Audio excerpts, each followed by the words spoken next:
llamo Marta Verdejo Cánovez y vengo de la Falla Nicolás Andreu. Tengo 32 años.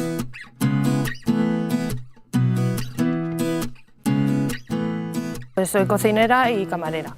Aprendes grandes cosas, aprendes a cocinar, aprendes a estar con el público, que te guste, hacerlo con cariño.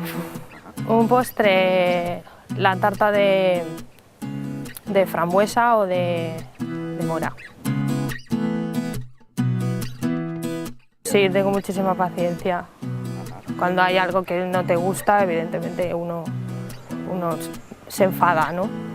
Pero lo bueno que tengo, no sé si es bueno o es malo, es que al día siguiente se me olvida que me he enfadado.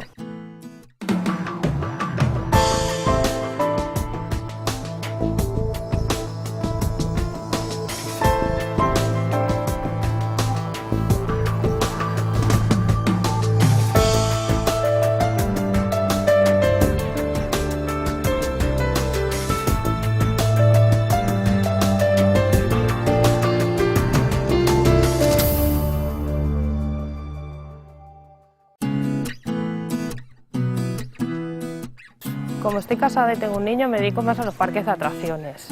Me gusta Terra Mítica, PortAventura, la Warner y me gusta la acción porque yo creo que es una forma de descargar la energía, ¿no? Te metes en una montaña rusa y parece que te lo pasas bastante bien.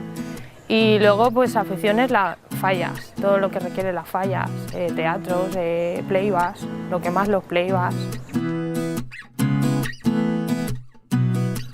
Lo que más me gusta de mí es que me gusta hacer grandes amigos, ¿no?